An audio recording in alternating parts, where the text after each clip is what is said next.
Hii ni habari za Umoja wa Mataifa kutoka New York City. Tuliokuandalia hii leo kutoka Umoja wa Mataifa, ikiwa leo ni siku ya kimataifa ya Mama Dunia, tutaangalia juhudi za utunzaji wa mazingira huko nchini Tanzania. Kutoa elimu ya mazingira, watembezaji watalii, ili na wao wawafikishie watalii ujumbe wa umuhimu wa kuhifadhi mazingira. Na katika mashinani tutasalia na siku ya kimataifa ya Mama Dunia, tutakwenda nchini Nepal. Karibu. Ni Jumanne ya tarehe 22 ya mwezi Aprili mwaka 2025, siku ya kimataifa ya Mama Dunia. Mwenyeji wako ni mimi Arnold Kayanda kutoka hapa makao makuu ya Umoja wa Mataifa New York, Marekani. Leo katika mada kwa kina tutasikia vijana na serikali wanavyolinda mazingira. Lakini kwanza tupata muktasari ukiwasilishwa na Assumpta Massoi. Asante Arnold.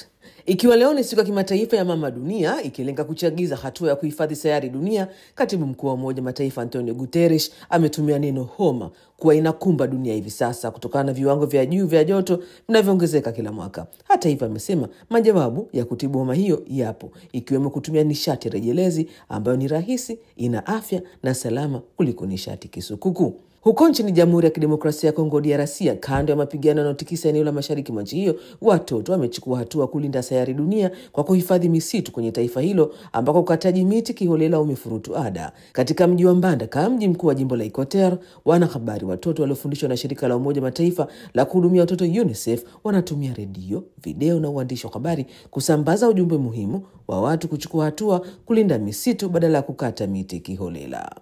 Na kufuatia kifo cha kiongozi wa kanisa Katoliki duniani Papa Francis hapo jana Jumatatu, ambaye maziko yake yamepangwa kufanyika Jumamosi wiki hii, mashirika ya Umoja Mataifa yameendelea kukumbuka mchango wake wa kutetea walio taabuni. Mathalan, shirika la Umoja Mataifa la kuhudumia wakimbizi UNHCR limekumbuka wito wake wa kutaka kila mtu kukaribisha, kusindikiza na kujumuisha wale wote wanaobisha hodi kwenye milango yao. Mwisho wa muhtasari wa habari. Kwako Arnold. Asante sana Assumpta Massoi kwa kutuletea muhtasari wa habari. Hapo baadaye ni mashinani, utasikia kuhusu mchango wa wanawake katika kutunza mazingira na misitu huko Nepal, kusini mwa Asia. Salia hapo hapo tafadhali. Kutoka New York, sauti ya from the United Nations.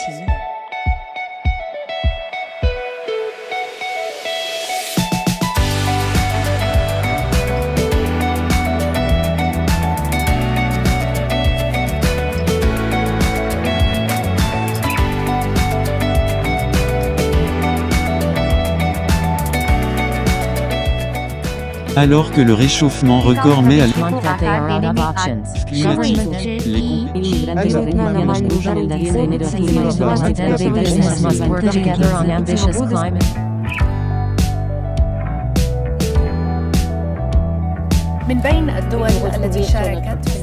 Ni habari za Umoja wa Mataifa kutoka hapa Marekani kupitia katika channel yetu ya YouTube Habari za UN, na pia katika televisheni wa shirika. Vile unaweza kutembelea wavuti wetu ambao ni news.un.org/sw kwa taarifa na makala.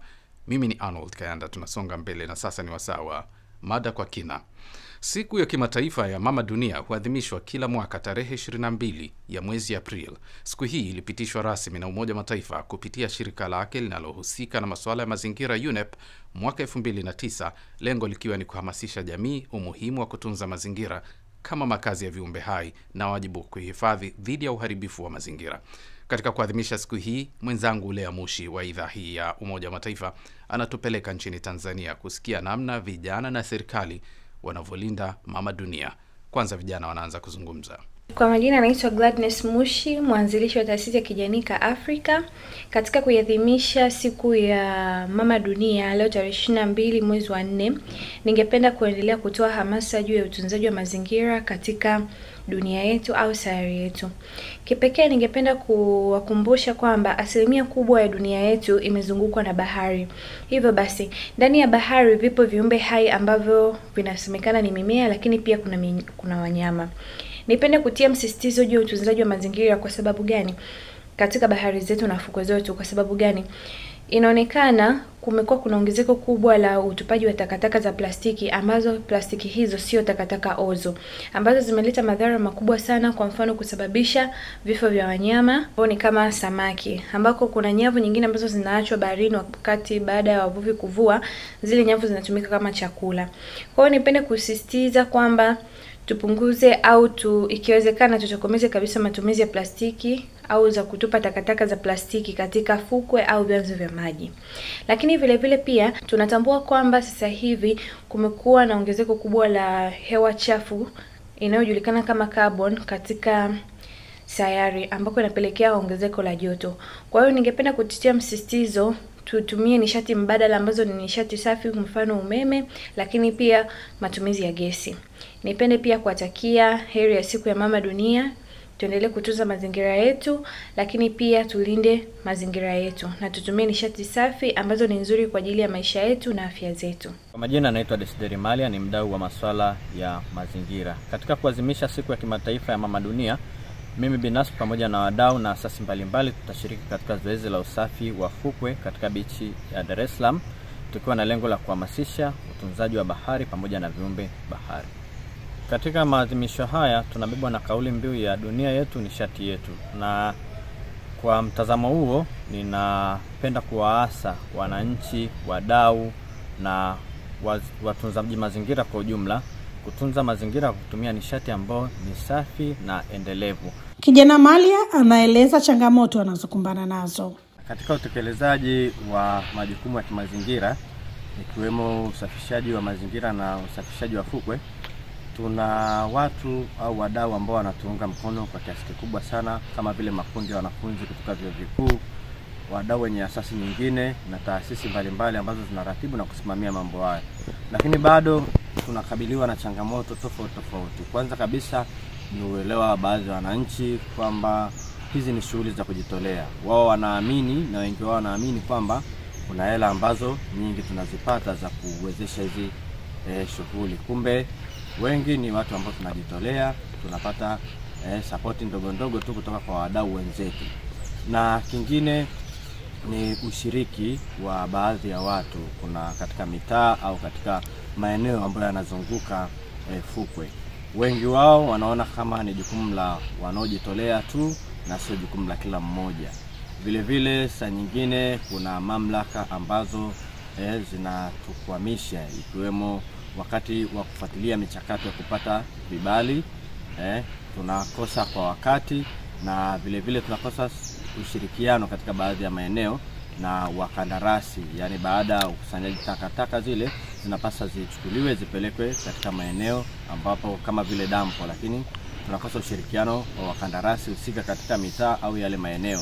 Hivyo basi ninawashauri vijana, makundi na asasi mbalimbali za kiserikali na zisizo za kiserikali kwamba swala la utunzaji na usafi wa mazingira na bichi zetu litawezekana pale endapo tu kila mmoja atalifanya kuwa ni jukumu lake binafsi na jukumu la watu wote. Tuelekee visiwani Zanzibar, ambapo waziri wa nchi ofisi ya makamu wa kwanza wa rais wa Zanzibar, Harusi Saidi Suleiman, anaeleza jitihada zinazofanywa na serikali katika kulinda mazingira. Kwanza, sekta ya utalii na uhifadhi wa mazingira. Kuweka sera, sheria na miongozo inayowalenga watalii na watoa huduma za watalii kuhusu utunzaji wa mazingira. B, kuweka utaratibu wa kufanya tathmini za athari za kimazingira kwa miradi yote ya kiuchumi na maendeleo, ikiwa ni pamoja na miradi ya utalii, ili kuhakikisha kuwa miradi hiyo inakuwa endelevu na haisababishi uchafuzi na uharibifu wa mazingira. C, kufanya ufuatiliaji wa kimazingira wa miradi ya utalii ili kuhakikisha kuzingatia na utekelezaji wa sheria ambao lengo lake kuu ni kuondosha changamoto za kimazingira za miradi hiyo. D, kutoa elimu ya mazingira kwa watembezaji watalii ili na wao wawafikishie watalii ujumbe wa umuhimu wa kuhifadhi mazingira. C. Watalii kuhamasishwa kutumia hoteli rafiki kwa mazingira yao, yani eco-friendly, zinazotumia nishati jadidifu, kusimamia taka na kuepuka plastiki. 2. Ushirikishwaji wa jamii.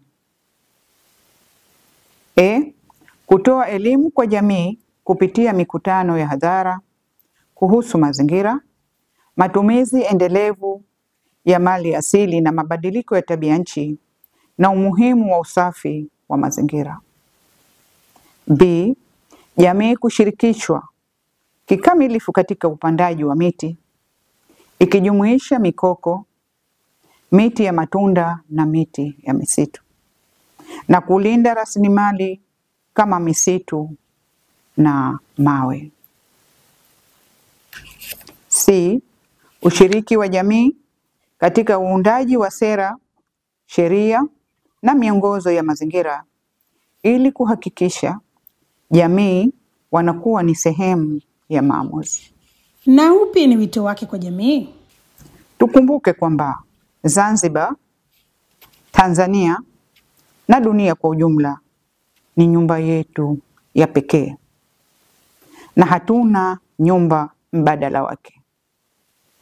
Ni wajibu wa kila mmoja kwa nafasi yake, kwa kuanzia na serikali, sekta binafsi, jamii na wageni, kuhakikisha mazingira yanatunzwa kwa pamoja ili kuwa na uhakika wa maisha bora ya sasa kwa vizazi vya sasa na baadaye. Hongera kwa vijana pamoja na serikali ya mapinduzi ya Zanzibar nchini Tanzania katika kutunza mazingira. Na shukran Lea Mushi kwa mada hii kwa kina. Na sasa ni mashinani, na kupitia video iliyoandaliwa na shirika la Umoja wa Mataifa la chakula na kilimo FAO, fursa ni yake Meena Pudel kutoka nchini Nepal, kusini mwa Asia, ambaye ni katibu wa kikundi cha wanawake watumiaji wa msitu ambacho kinabadilisha takataka za misitu kuwa mbolea rafiki kwa mazingira, huku pia wakijipatia kipato.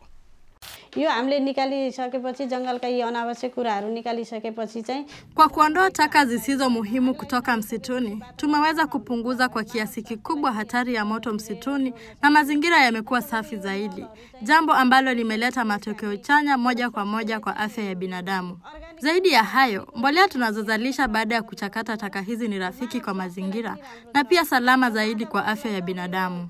Sisi wanawake tumekuza uwezo wa kusimamia kaya zetu, kulipa gharama za familia na kusomesha watoto wetu. Binafsi nagharamia masomo ya chuo kikuu ya mtoto wangu huko mji mkuu Kathmandu, huku pia nikisimamia masuala ya nyumbani kwa kujitegemea. Hongera sana Bi Meena Pudel kwa juhudi hizo za kutunza mazingira huku ukijikwamua kwa kiuchumi. Basi kufikia hapo nami na kunja jamvi kwa siku ya leo. Tukutane tena kesho kutwa Alhamis kwa jarida lingine la video, na kwa upande wa kipindi cha radio ni kila siku. Kwa hivyo kesho Jumatano utapata habari za Umoja wa Mataifa. Hata hivyo kwa sasa unaweza kutazama habari na video nyingine kwenye channel yetu ya YouTube Habari za UN, na katika ukurasa wetu wa X Habari za UN vile vile. Kumbuka pia kupakua app yetu ya Habari za UN katika Play Store na App Store. Kwa niaba ya wote walioshiriki kukuletea jarida hili, mimi ni Arnold Kayanda na kutakia amani na kwaheri kutoka New York, Marekani.